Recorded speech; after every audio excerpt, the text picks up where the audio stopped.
السلام علیکم، میں ہوں تابشمیر اور آپ دیکھ رہے ہیں پروگرام کھیل کر جیت۔ پاکستان ٹیم کے جو کھلاڑی اس وقت پی ایس ایل میں مصروف ہیں، ان سے آج قومی کرکٹ بورڈ کے چیئرمین پاکستان کرکٹ بورڈ محسن رضا نقوی کی جانب سے ملاقات کی گئی۔ مقامی ہوٹل میں چیئرمین پاکستان کرکٹ بورڈ نے جہاں ملاقات کی، دوران گفتگو انہوں نے یہ بھی کہا کہ میں بھی چاہتا ہوں کہ پاکستان کے کھلاڑی پیسہ کمائیں، لیکن اگر جب انہیں پاکستان ٹیم کی ضرورت ہو اور پاکستان کو جب ان کی ضرورت ہو تو پاکستان ٹیم کے ساتھ موجود ہوں۔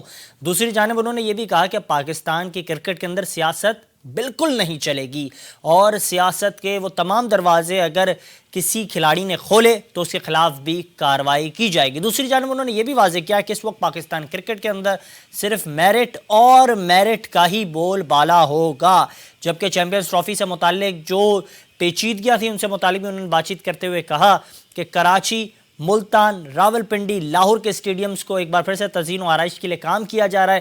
چیمپئنز ٹرافی کے حوالے سے جہاں ان اسٹیڈیمز کو لے کر کام کیا جا رہا ہے، دوسری جانب ایک اہم نقطہ یہ ہے کہ ہم کام کر رہے ہیں فیصل آباد اور گجرانوالہ اسٹیڈیمز پر بھی۔ اس کے علاوہ ایک اور اہم بڑی خبر سامنے آئی آج ہی، اور وہ خبر آئی قومی کھلاڑیوں کی فٹنس سے متعلق۔ ایک جانب جب مسلسل قومی کھلاڑی فٹنس کے معاملے کو لے کر جو خبریں سامنے آ رہی تھیں، اس کے حوالے سے آج واضح ہوا کہ پاکستان کرکٹ بورڈ کی جانب سے پاکستان آرمی سے متعلق جو ہے رابطہ کیا گیا، اور اس حوالے سے انہوں نے ایک واضح طور پر یہ بتایا کہ پاکستان ٹیم کے کھلاڑی جو ہیں مارچ کے اینڈ میں پاکستان آرمی کے ساتھ ٹریننگ کریں گے، اور نہ صرف ٹریننگ کریں گے، ان کی گائیڈ لائنز انہیں حاصل ہوں گی، جبکہ دوسری جانب وہ مارچ کے اینڈ میں یہ ٹریننگز کا باقاعدہ آغاز ہو جائے گا اور کاکل ٹریننگ کیمپ کو قومی کھلاڑی جوائن کریں گے۔ لیکن اس کے علاوہ اگر بات کی جائے، صبح سے ایک خبر کافی زیادہ گردش کر رہی تھی جس سے یہ واضح ہو رہا تھا کہ سید محسن رضا نقوی کے لیے بطور چیئرمین جو راہیں ہیں، جو کام کرنے کا طرز عمل ہے، وہ اتنا زیادہ آسان نہیں ہوگا، کیونکہ سید محسن رضا نقوی سے متعلق آج ایک اہم پیش رفت یہ سامنے آئی جب اسلام آباد ہائی کورٹ میں خاص طور پر سید محسن رضا نقوی کی بطور چیئرمین پاکستان کرکٹ بورڈ تعیناتی اسلام آباد ہائی کورٹ میں چیلنج کر دی گئی۔ محسن نقوی کی بطور چیئرمین پاکستان کرکٹ بورڈ تعیناتی کے خلاف درخواست قابل سماعت ہونے پر فیصلہ بھی چیئرمین پاکستان کرکٹ بورڈ سے متعلق جو فیصلہ محفوظ کیا گیا، اس سے متعلق تفصیلات آپ کے سامنے رکھتے ہیں۔ چیف جسٹس عامر فاروق نے درخواست قابل سماعت ہونے پر فیصلہ محفوظ کیا ہے۔ اس دوران سماعت چیف جسٹس عامر فاروق نے ریمارکس دیتے ہوئے کہا کہ آپ کیوں کہہ رہے ہیں کہ یہ تعیناتی غلط ہے، جس پر مکالمہ ہوا اور درخواست گزار وکیل کی جانب سے یہ موقف سامنے آیا کہ آئین کے مطابق منتخب ہونے والے جو چیئرمین پاکستان کرکٹ بورڈ ہیں، ان کی ثوابدید بطور چیئرمین پاکستان کرکٹ بورڈ اگر کسی کو تعینات کیا جاتا ہے تو وہ وزیر اعظم کی ہوتی ہے، نگراں وزیر اعظم یہ تعیناتی نہیں کر سکتے ہیں۔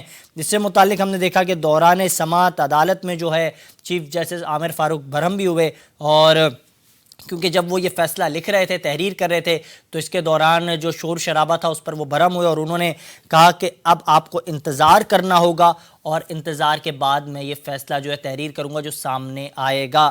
یہ ایک بہت اہم ڈیولپمنٹ اس وقت سامنے آئی ہے۔ محسن رضا نقوی کے مستقبل کے حوالے سے ایک بڑا فیصلہ جو ہے سامنے آنے کا امکان واضح کیا جا رہا ہے، جس سے متعلق عدالت سے اصولوں کے لیے اور خاص طور پر ایک اہم نقطہ یہ اٹھایا ہے کہ آئین کے جو آرٹیکل ہے 91(4) کے مطابق جو ہے یہ کیس کو چیلنج کیا گیا ہے، اور یہ بتایا جا رہا ہے کہ کیونکہ محسن رضا نقوی صاحب کیونکہ چیئرمین پاکستان کرکٹ بورڈ تعینات ہوئے ہیں، ان کی تعیناتی کو چیلنج کیا گیا ہے، اور یہ ایک اہم نقطہ اٹھایا گیا ہے کہ چیئرمین پاکستان کرکٹ بورڈ کی تعیناتی جو ہے وہ اس لیے چیلنج کی گئی ہے کیونکہ وہ پیٹرن ان چیف وزیر اعظم نے نہیں کی ہے۔ نگراں وزیر اعظم اور وزیر اعظم میں فرق ہوتا ہے، خاص طور پر جو الیکٹڈ باڈی ہوتی ہے اس کی یہ ثوابدید ہوتی ہے کہ وہ چیئرمین پاکستان کرکٹ بورڈ کی تعیناتی جو ہے کر سکتی ہے۔ ایک بڑا سوال سامنے آیا، اس سے متعلق عدالت کی جانب سے کیا ریمارک سامنے آئیں گے، کیا کچھ ہو سکتا ہے، کیا آگے مستقبل میں ہونے جا رہا ہے محسن نقوی کے مستقبل کے حوالے سے، یہ ایک اہم سوال ہے۔ اسی حوالے سے ہمیں جوائن کیا ہے پاکستان کی خاص طور پر قانون کی جو پیچیدگیاں اس پر گہری نگاہیں ہیں ان کی، اور اس کیس کو جو ہے دیکھ رہے ہیں باریکی سے، باریک بینی کے ساتھ ہمیں جوائن کر چکے ہیں اس وقت کسی تعریف کے محتاج نہیں ہیں. سینئر کنسرن کے طور پر نہ صرف اس شعبہ قانون کے حوالے سے چیزوں کو دیکھ رہے ہیں. مدثر لطیف عباسی صاحب ہمیں جوائن کر چکے ہیں. سر بہت شکریہ قیمتی وقت دینے کے لیے. عباسی صاحب، اب یہ جو کیس سامنے آیا ہے محسن نقوی صاحب کے مستقبل کو لے کر اب کیسے دیکھ رہے ہیں جو عدالت کی جانب سے، کیونکہ آج فیصلہ محفوظ کیا گیا ہے، کیا امکانات ہے، کب تک یہ فیصلہ جو ہے یہ سامنے آ سکتا ہے؟ عدالت کی جانب سے کیا ریمارکس ہوں گی؟ کیا ان کے حق میں امکان ہے یا پھر ان کے حق میں فیصلہ نہیں آئے گا؟ آپ کیا سمجھتے ہیں قانونی طور پر؟ دیکھیں، ابھی تو آج ابتدائی بحث ہوئی ہے. آج جو تھی وہ فرسٹ ہیئرنگ تھی اور کورٹ نے اس میں جو ہیں جتنے بھی رسپونڈنٹ ہیں انکلوڈنگ جو اس ٹائم سٹنگ آپ کے چیئرمین پی سی بی ہیں، ان کو کورٹ نے نوٹسز کر دی ہیں. اب آبویسلی وہ اپنا جو ہے وہ رپلائی وہاں پہ پیرا وائز کامنٹ سبمٹ کریں گے اور اس کے بعد پھر دونوں طرف سے آرگومنٹس ہوں گے اور اس کے بعد کورٹ جو ہے آبویسلی ڈیسائیڈ کرے گی کہ اس میں جو ہے آیا کہ وہ ممبر پاکستان کرکٹ بورڈ جو ان کی اپوائنٹمنٹ ہوئی ہے وہ ویلڈ ہے کہ لافل ہے یا ان لافل ہے. لیکن بڑا ایک ویلڈ جو ہے آپشن آپ نے سامنے رکھا. آپ نے کافی ایک اہم نقطہ اٹھایا سامنے. آپ نے بات کی کہ آئین کے آرٹیکل 91(4) کو آپ نے کیونکہ جو ہے اس کی روشنی میں آپ نے بات کی. آپ نے کہا کہ خاص طور پر ایک یہ نقطہ سامنے آ رہا ہے کہ وزیر اعظم جو ہے ان کی ثوابدید ہوتی ہے، ان کے پاس یہ اختیار ہوتا ہے کہ وہ چیئرمین پاکستان کرکٹ بورڈ تعینات کریں، لیکن نگراں وزیر اعظم کے پاس کوئی اختیار نہیں ہوتا ہے. تو اس کو لے کر عدالت کی جانب سے کیا امکان ہو سکتا ہے، کیا فیصلہ آ سکتا ہے؟ اور اگر کوئی فیصلہ آئے گا تو کیا محسن نقوی صاحب کیونکہ چیئرمین پاکستان کرکٹ بورڈ کام کرنا چاہتے ہیں، آج بھی انہوں نے جو خطاب کیا، آج جو کھلاڑیوں سے ملاقات کی، ایسا لگ رہا ہے کہ وہ ولنگ ہے کام کرنے کے لیے، تو کام کرنے میں عدالت کی جانب سے جو ہدایات کی جائیں گی تو انہیں کیا روکا جائے گا پھر مستقبل میں؟ یہ بھی ہم سوچ سکتے ہیں.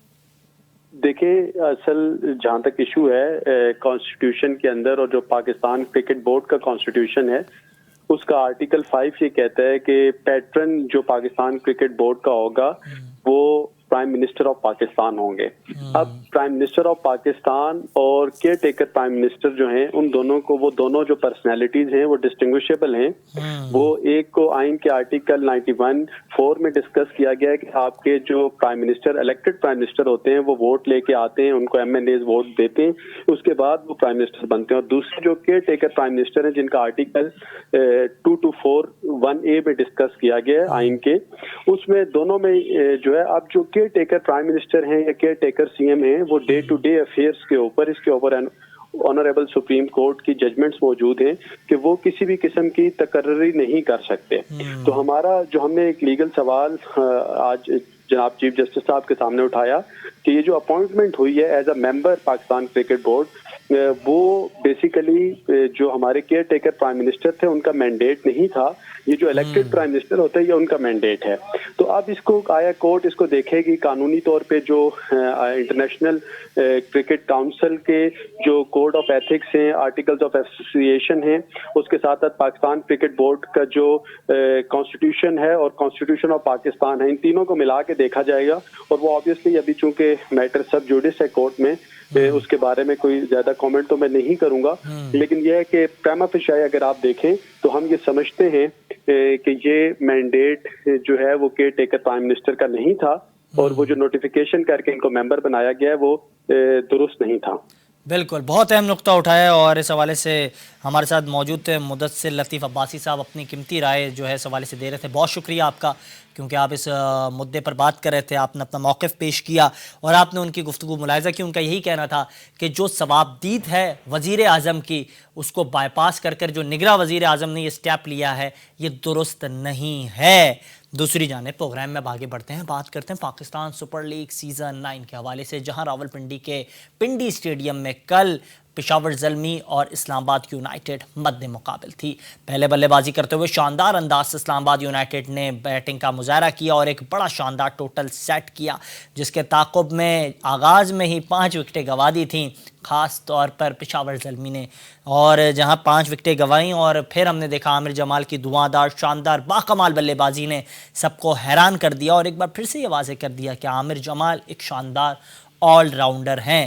اس دوران انہوں نے گفتگو کرتے ہوئے کہا کہ جس انداز سے میں نے بلے بازی کا مظاہرہ کیا ہے، یقینی طور پر کہا جا سکتا ہے کہ جس انداز سے میں نے بیٹنگ کی ہے اس میں یہ اہم نقطہ یہ بھی ہے کہ آسٹریلیا میں جس انداز سے میں نے پرفارمنس کا مظاہرہ کیا اس سے کافی زیادہ مجھے کانفیڈنس ملا ہے. دوسری جانب انہوں نے یہ بھی کہا کہ کوشش ہوئے گی کہ آئندہ ہونے والے میچز میں اچھی پرفارمنس کا مظاہرہ کروں. ٹرننگ پوائنٹ بھی میچ کا بتاتے انہوں نے کہا کہ جب ہماری 5 وکٹیں آغاز میں ہی گر گئی تھیں تو میچ جیتنا تھوڑا مشکل ہو گیا تھا. لگی الحمدللہ اس کے لیے. اور جب آپ آسٹریلیا جیسی کنڈیشنز میں کھیل کے آتے ہیں تو آپ کا جو morale اور جو کانفیڈنس کا لیول ہوتا ہے وہ ابو دا اسکائی ہوتا ہے. تو T20 میرے خیال میں ایزی ہو جاتی ہے آپ کے لیے. اور جو سیلیبریشن تھی you will find every time new celebration. I think that was the phase when they took the game away from اس. اور جہاں تک بات ہے when you don't have to lose anything so you go for everything. تو کوئی pressure نہیں تھا زیادہ سے زیادہ. What was the worst part out ہی ہونا تھا. شاندار گیند بازی کا مظاہرہ کرنے والے نسیم شاہ کے چھوٹے بھائی حنین شاہ نے بھی گفتگو کے دوران کہا کہ میچ کا ٹرننگ پوائنٹ تب سامنے آ گیا جب حریف ٹیم کے باکمال شاندار بلے باز بابر اعظم پویلین جا چکے تھے. ان کا رن آؤٹ ہمارے لیے کافی زیادہ فائدہ مند ثابت ہوا اور یہ ہماری بھی خواہش ہے کہ پاکستان ٹیم کی شرٹ ہم دیگر 2 بھائی بھی پہنیں اور تینوں بھائی ایک ساتھ پاکستان ٹیم کی نمائندگی کریں. پی ایس ایل کا جب پہلا بال بھی میں کر رہا تھا تو میرا یہی کوشش ہوتا ہے کہ میں اپنے لینتھ کو ہٹ کروں سٹارٹ ہی سے.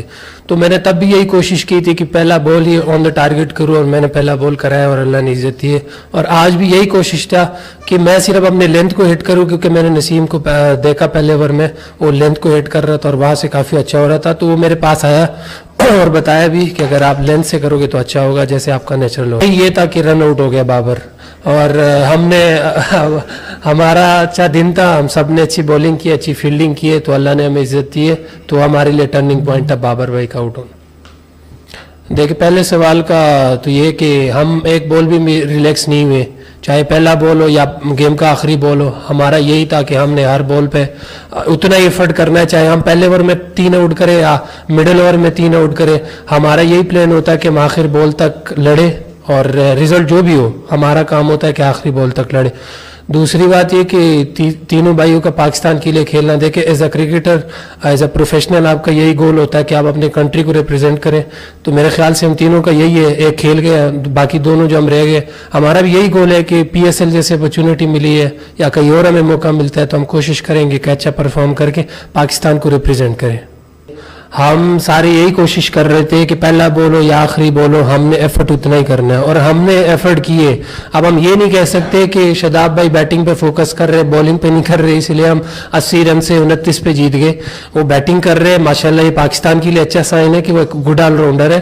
اور جیسے سب کو پتہ ہے ورلڈ کپ میں بھی اس نے کیا پاکستان کے لیے کیا. جب بھی موقع ملا اس نے پاکستان کے لیے بڑا اچھا پرفارم کیا. اور دوسری بات یہ کہ ہم سارے ایفرٹ کر رہے تھے ہمارے ہاتھ میں تھا ایفرٹ کرنا.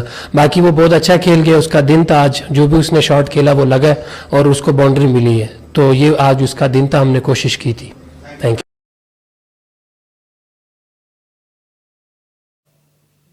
اسی حوالے سے ہمیں جوائن کیا ہے پاکستان کی کرکٹ پر نہ صرف گہری نگاہیں رکھتے ہیں کافی شاندار انداز سے تبصرہ پیش کرتے ہیں گفتگو کرتے ہیں اور نہ صرف ان کی گفتگو پاکستان بھر میں سنی جاتی ہے کینیڈا میں بھی کافی زیادہ جو ہے ان کی گفتگو کو سراہا جاتا ہے. پاکستان کے لیے بطور امپائر بھی جو ہے بین الاقوامی سطح پر نمائندگی کر چکے ہیں اور اس وقت بھی کرکٹ سے کافی زیادہ گہری جو ہے ان کی وابستگی ہے. جناب ڈاکٹر حفیظ اوان صاحب ہمیں جوائن کر چکے ہیں اسٹریٹ اوے فرام کینیڈا. سر بہت شکریہ قیمتی وقت دینے کے لیے. اوان صاحب اس حوالے سے میں جاننا چاہ رہا تھا آپ سے کہ جس انداز سے عامر جمال نے پرفارمنس کا مظاہرہ کیا انہیں تو واضح کر دیا کہ جس انداز سے وہ پرفارمنس کا مظاہرہ کرتے ہیں he is a best all rounder for Pakistan. اور انہوں نے کہا کہ جس انداز سے میں نے پرفارمنس کا مظاہرہ کیا تمام تر چیزیں ہم گوا چکے تھے زیادہ میں زیادہ کیا ہوتا میری وکٹ ہی جاتی. اور جو انہوں نے پرفارمنس کی کیا کہیں گے اس حوالے سے؟ جی عامر جمال پچھلے تھوڑے سے عرصے میں ابھر کر سامنے آنے والے آل راؤنڈر ہیں جنہوں نے زمبابوے سے شروع کیا. مطلب جو مین سٹریم کا جو ہائی لائٹ میں آئے تو وہ وہاں پر زمبابوے والی سیریز میں آئے انہوں نے اچھا پرفارم کیا. پھر نیوزی لینڈ میں بھی گیا آسٹریلیا میں گیا وہاں بھی انہوں نے اچھا پرفارم کیا. اس میں تو کوئی شک نہیں کہ ہمیں وہ آل راؤنڈر کی شکل میں نظر آتے ہیں. تھوڑے بہت انز آؤٹ ہوتے ہیں ہر پلیئر کے وہ فکس ہو جائیں گے. لیکن پرابلم یہ ہے کہ ہم ہر وقت کمپیریزن ہمارا بڑا پرابلم ہے کہ جہاں ہم نے کہا کہ عامر جمال آ گئے اور جی عبدالرزاق اظہر محمود اور ہم گریٹ عمران خان کی بات نہیں کر رہے, ہم موجودہ جتنے بھی پچھلے عرصے میں گزرے ہوئے 90s ارلی 2000 میں ان آل راؤنڈر کی بات کرتے ہیں, تو فوراً ہم کمپیریزن شروع کر دیتے ہیں. ابھی اس کو ٹائم دیں, پرفارم کر رہا ہے, اچھا پرفارم کر رہا ہے, ریزیلینس ہے اس میں, وہ جوش ہے, جذبہ ہے, ٹیم کے لیے کھیلنا چاہتا ہے, پرفارم کرنا چاہتا ہے. آج اس نے 87 رنز کیا, اکیلا لے کے گیا میچ, جتنا بھی بنا میچ تھوڑا بہت زلمی کی طرف سے وہ صرف عامر جمال نے بنایا. تھوڑی سی جو فکسنگ ہے وہ ہے کہ اس کو اگر بالنگ آل راؤنڈر کے طور پر آپ نے انٹروڈیوس کروانا ہے تو اس کی بالنگ میں امپروومنٹ کی ضرورت ہے, کیونکہ ابھی وہ 12 رنز پر اوور کے اوس سے رن دے رہے ہیں, مسلسل 10 پلس ہی ہے ان کی, تو وہ تھوڑی سی فکسیشن کی ضرورت ہے. جہاں ان کو کانفیڈنس دینا چاہیے, کیپٹن دے گا تو ڈیفینیٹلی وہ بہتر ہوں گے. لیکن اس میں کوئی شک نہیں کہ پچھلے جتنے رانا فہیم اشرف کو ہم نے آزما کے دیکھ لیا کافی لمبا عرصہ تک, اور بھی عامر یامین آئے تھے, وہ بھی برے نہیں تھے, لیکن ان کو بھی ہم نے پراپر ٹائم نہیں دیا. تو جتنا ٹائم میرا خیال ہے فہیم اشرف کو دیا جا رہا ہے نا, اس سے کہیں بہتر ہے کہ وہ انویسٹمنٹ عامر جمال پر کی جائے اور دونوں طرف سے کی جائے, اور فکس کیا جائے کہ یہ بالنگ آل راؤنڈر ہے یا بیٹنگ آل راؤنڈر ہے. تو میرا خیال ہے فارم کے لحاظ سے اس وقت ہی is a very good choice.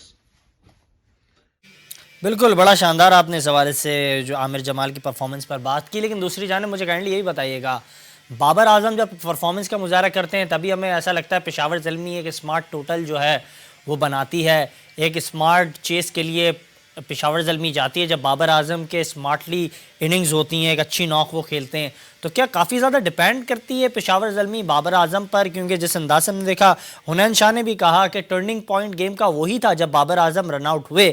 تو آپ کی کیا رائے اس حوالے سے؟ When Babar scores team plays good. جی تابش, بالکل بابر اعظم کی بات تو ہم بار بار کر رہے ہیں, ان پر تنقید اپنی جگہ پر, لیکن یہ تو اس پہ پروون ہے کہ جب جب بابر اعظم سکور کرتے ہیں تب ٹیم سکور کرتی ہے. صرف پی ایس ایل یا زلمی کی بات نہیں ہے, بلکہ اگر آپ پاکستان ٹیم کو بھی اٹھا کر دیکھیں, کیپٹن تھے تو کیپٹن ناک کھیلتے تھے, پاکستان کی ساری بیٹنگ ان کے گرد ریوالو کرتی تھی. ان پر تنقید تو بہت ہوئی کہ وہ اوپنر آتے ہیں, اوپنر آ کے بہت سارا ٹائم لے جاتے ہیں, لیکن جہاں ٹائم بھی لیتے تھے وہ 12, 14, 15, 16 اوور تک, وہاں بھی سکور 170, 160, 70, 80 جو وننگ ٹوٹل ہوتا تھا وہ بابر کے گرد ہی ہوتا تھا, یا رضوان سپورٹ کرتے تھے ان کو. اس کے بعد جب بھی ہم مڈل آرڈر پر آئے ہیں ہمیں ہمیشہ سٹرگل کرنا پڑی. میں پاکستان ٹیم کی بات کر رہا ہوں, لیکن اگر آپ پرٹیکولرلی زلمی کی بات کرتے ہیں تو یہاں ان کے ساتھ جو سائم ایوب ساتھ دے رہے ہیں, سائم ایوب اتنے کنسسٹنٹلی پرفارم نہیں کر رہے, اور ان سے توقعات بھی کچھ زیادہ وابستہ ہم نے کر لی ہیں. شاید سائم ایوب کو اپنی بیٹنگ کو تھوڑا امپروو کرنا پڑے گا اور تھوڑا ماڈرن ٹائم کے ساتھ اکوپڈ کرنا پڑے گا. صرف نو لک شاٹ پر وہ پورا سروائیو نہیں کر سکتے, وہ بہت جلدی کیچ کر لیے جائیں گے, کر بھی لیے گئے ہیں کسی حد تک. اور آگے چل کے اگر ہم دیکھیں تو محمد حارث کمپلیٹلی فیلئر ہیں, مسلسل فیل ہو رہے ہیں, اور ان کو چانس پہ چانس دیے جا رہے ہیں, زلمی والے بھی اور پاکستان بھی. میرا خیال ہے کہ ان کی جگہ پر اب حسیب اللہ کو چانس دینا چاہیے, پراپر بیٹسمین بھی ہے وہ, اور ساتھ ساتھ وہ کیپنگ کا شعبہ بھی حارث سے بہتر نبھا سکتے ہیں, اور پھر وہ پرفارمر ہیں ڈومیسٹک کرکٹ کے. تو حسیب اللہ اور بابر اعظم, سائم ایوب جب پرفارم کریں گے تو نیچے آٹومیٹکلی آ کر والٹر بھی پرفارم کریں گے, اور ساتھ ساتھ کیڈ مور بھی پرفارم کریں گے. اس وقت ان کی ساری ٹیم جو ہے وہ صرف عامر جمال نے 87 سکور کیے, باقی سارے کے سارے فیلئر ہیں. تو yes you are right, Babar کے گرد ان کی بیٹنگ ریوالو کرتی ہے. بالکل درست آپ نے فرمایا. لیکن دوسری جانب کپتان کون بنے گا, کون ہوگا پاکستان ٹیم کا کپتان, یہ تو فیصلہ کر لیا ہے, لیکن اس کے بعد بھی یہ معاملہ یہاں تک نہیں تھما ہے. سعود شکیل صاحب کی جانب سے بھی اپنی خواہش کا انہوں نے بھی اظہار کیا. انہوں نے کہا کہ اگر پاکستان ٹیم کی قیادت مجھے بھی ملے گی تو یہ میرے لیے باعث فخر ہوگا. اب نوجوان کھلاڑی جن کی پرفارمنس کی بنیاد پر بامشکل ان کی ٹیم میں جگہ بنتی ہے, ویسے ہی پرفارمنس کا معیار پاکستان ٹیم کا اتنا اچھا ہے نہیں. اب نوجوان کھلاڑی بھی اپنی خواہش کا اظہار کر رہے ہیں, تو کیا سمجھ رہے ہیں یہ کپتانی کی دوڑ اور کپتانی کی جنگ مزید کتنی آگے بڑھے گی؟ اور سعود شکیل کا یہ بیان ہے, اس پر کیا کہیں گے؟ جی تابش یار, یہ تو ویسے عجیب قسم کا نا طرفہ تماشا ہے کہ جو آتا ہے ابھی ٹیم میں جگہ نہیں بنتی, ابھی کھیلنے کے سٹارٹنگ ڈیز ہوتے ہیں اور ساتھ ہی کپتانی کے خواب دیکھنا شروع کر دیتے ہیں. بھائی میرے میڈیا تو شرارتیں کرتا ہے آپ کے ساتھ, وہ تو مزے لیتا ہے, چیزیں لیتا ہے آپ کے, اور ان کو کچھ مواد چاہیے ہوتا ہے اپنے چینل کو سروائیو کروانے کے لیے, اس کو اپ لفٹ کرنے کے لیے, ریٹنگ لینے کے لیے. اور یہ بھائی ہے, یہی بات ہے جس کی بات میں بار بار کر رہا ہوں کہ بھائی مینٹورشپ کی ضرورت ہے. ہمارے پلیئرز کو کرکٹ آتی ہے, ان کو کوچنگ کی ضرورت نہیں ہے, ان کو بڑے مینٹورز کی ضرورت ہے جو ان کو مانیٹر کر سکے, ان کو بتا سکے, سمجھا سکے میڈیا کو کیسے کرنا ہے, سوشل میڈیا کو کیسے فیس کرنا ہے, اور اس کے ساتھ ساتھ ان کو مین فوکس جو ہے وہ کرکٹ پر رہے. بھائی کرکٹر آپ اچھے ہوں گے تو کبھی نہ کبھی آپ کو چانس مل جائے گا کیپٹنسی کا, اور captaincy is not that important. میرا خیال ہے کہ یہاں سعود شکیل کو چاہیے تھا کہ تھوڑا کنٹرول کر لیتے, اپنے آپ کو اس کو کہیں بھی ڈائیورٹ کرتا ہے کہ جی میں کرکٹر ہوں, میں کرکٹ کھیلنا چاہتا ہوں, کیپٹن کوئی بھی ہو. اور اگر جیسے آپ نے بات کی کہ اگر 90s کی طرح ہم یہاں بھی 7-8 اپنے کیپٹن بٹھا دیں گے, T20 کا الگ سے, ون ڈے کا بھی بیٹھا ہوگا, ٹیسٹ کا کیپٹن بھی ڈگ آؤٹ میں بیٹھا ہوگا, اور 2-3 نئے امیدوار بھی بیٹھے ہوں گے, اور 2-3 جن کے لیے لابی ہو رہی ہے وہ بھی بیٹھے ہوں گے, تو ساری کی ساری ٹیم کیپٹنز کے گرد گھومے گی. اس طرح پرفارمر کوئی نہیں ہوگا. تو یہ روایت ہی غلط ہے. یہ سوال میڈیا پر ہم اعتراض اس لیے نہیں کر سکتے کہ میڈیا کا تو کام ہی یہی ہے. بھائی ضرورت اس بات کی ہے کہ جو پلیئرز ہیں وہ اپنی ذمہ داری کو سمجھیں اور اس کو بطریقے ایسا جواب دینا آنا چاہیے کہ میں نے کیسے ہینڈل کرنا ہے کسی بھی اینکر کو, کسی بھی میڈیا پرسن کو. بالکل, بڑی شاندار آپ نے اس حوالے سے گفتگو کی عوان صاحب. لیکن جاتے جاتے آخری سوال آپ سے اس حوالے سے کروں گا. حارث رؤف کا مستقبل, اب ایسا لگ رہا ہے کہ حارث رؤف کے مستقبل پر پاکستان کرکٹ بورڈ جو فرنٹ فٹ پر آ کر کھیل رہی تھی وہ بیک فٹ پر جا کر کھیلنا چاہ رہی ہے, وہ انہیں ریلیف دینا چاہ رہی ہے, اور حارث رؤف کو ریلیف دینے کا امکان واضح کیا جا رہا ہے. کل سے ہی ہم دیکھ رہے ہیں خبریں گردش کر رہی ہیں. تو کیا سمجھتے ہیں حارث رؤف کو ریلیف دینا, ایسا کیا ہوا کہ بورڈ اتنا مجبور ہو گئی, ایسا کیا ہوا کہ بورڈ کو بیک فٹ پہ جانا پڑا؟ جی تابش, بالکل. حارث رؤف وہ پلیئر ہیں جن کو 3 ملین پر منتھ ملتا ہے, بلکہ سینٹرل کانٹریکٹ میں تھے. تو 3 ملین کا مطلب ہوتا ہے 30 لاکھ روپے اگر ہر مہینے حارث رؤف کو مل رہا ہے تو اس کا کیا مطلب ہے؟ کس چیز کا مل رہا ہے اس کو؟ سینٹرل کانٹریکٹ کا مل رہا ہے, پاکستان سے کھیلنے کا مل رہا ہے. لیگ سے کھیلنے کا مطلب نہیں ہے ہمارا. لیگ میں وہ جس کے لیے کھیلتے ہیں, جتنا کماتے ہیں, جتنا لگاتے ہیں, اس سے ہمارا کوئی غرض نہیں ہے. پاکستان کی منی جو جا رہی ہے وہ حارث رؤف کو جا رہی ہے, اور 30 لاکھ پر منتھ جا رہی ہے. تو اس کے بدلے میں وہ یہ راتوں رات نہیں کہہ سکتے چیف سلیکٹر کو اٹھ کر کہ مجھے نہیں کھیلنا اس لیے کہ میں اچھا فیل نہیں کرتا, میں ٹیسٹ کا پلیئر نہیں ہوں. تو پھر اگر ٹیسٹ کا پلیئر نہیں ہے تو پھر باہر بیٹھیں آپ. پھر پاکستان کی مینجمنٹ کی مرضی ہوگی, پاکستان کرکٹ بورڈ کی مرضی ہوگی کہ وہ آپ کو رکھے سینٹرل کانٹریکٹ میں یا نہ رکھے. اب جو سچویشن چل نکلی ہے اس میں میڈیا ہاؤس ان کا انوالو ہے, جو ان کو اون بھی کرتا ہے ان کی ٹیم کو, اور ساتھ ساتھ ان کے سمین رانا ہیں جو لاہور قلندر کے اونر بھی ہیں, انہوں نے پریشر بلڈ کیا ہے. اور اس سارے پریشر کے پیچھے اب یہ ایک رسمی سی کاروائی باقی رہ گئی ہے کہ پاکستان کرکٹ بورڈ کے پاس انہوں نے اپیل کر دی ہے, اور اپیل کا فیصلہ یہی ہوگا کہ اس کاروائی کے بعد کیا ہوگا کہ ان کو واپس لے لیا جائے گا. لیکن اب بھی اگر پاکستان کرکٹ بورڈ تھوڑی سی عقل کے ناخن لیتا تو وہ یوں کر سکتا تھا کہ جب ان کا سینٹرل کانٹریکٹ ختم کیا گیا تھا تو ان کو کم از کم نیچے کر دیتے, ختم نہ کرتے, بلکہ ان کو کیا کرتے, بی کیٹیگری میں, وہ جہاں وہ 30 لاکھ روپے لے رہے تھے اس کو نیچے کر کے ڈی کیٹیگری میں لے آتے. تھوڑا سا ان کو بھی کان ہو جاتے, اور باقی پلیئرز کے لیے بھی یہ راستہ نہ کھلتا کہ آپ جب جی چاہے ختم کر دیں اپنے کانٹریکٹ کو, جب جی چاہے کہ میں نے نہیں کھیلنا, اور جب جی چاہے واپس آ جائیں, اور اس طرح کی ایک کاروائی بن گئی. تو اب یہ پریسیڈنس سیٹ کر دے گا پاکستان کرکٹ بورڈ کہ ہاں جی آپ باہر اناؤنس کریں, باہر جائیں, اور پھر اپیل کریں, پھر ہم واپس آپ کو لے آئیں گے. تو میرا خیال ہے بہتر سلوشن یہ ہو سکتا تھا اس کا کہ ان کو نچلی کیٹیگری میں لے آتے اور تھوڑی سی ان کو سزا بھی مل جاتی, اور وہاں پر اپنے آپ کو بحال کر کے وہ دوبارہ بہتر کسی اور بی میں یا اے میں کسی بھی کیٹیگری میں آ سکتے تھے. بڑی شاندار اس حوالے سے گفتگو کی عوان صاحب, آپ نے بہت شکریہ قیمتی وقت دینے کے لیے. آپ نے گفتگو ملاحظہ کی, ڈاکٹر حفیظ عوان صاحب اپنی گفتگو اس حوالے سے کر رہے تھے, اور آپ نے سنا انہوں نے کیا کچھ کہا. یہ تھا ہمارا آج کا پروگرام, اجازت دیجیے گا, اللہ حافظ.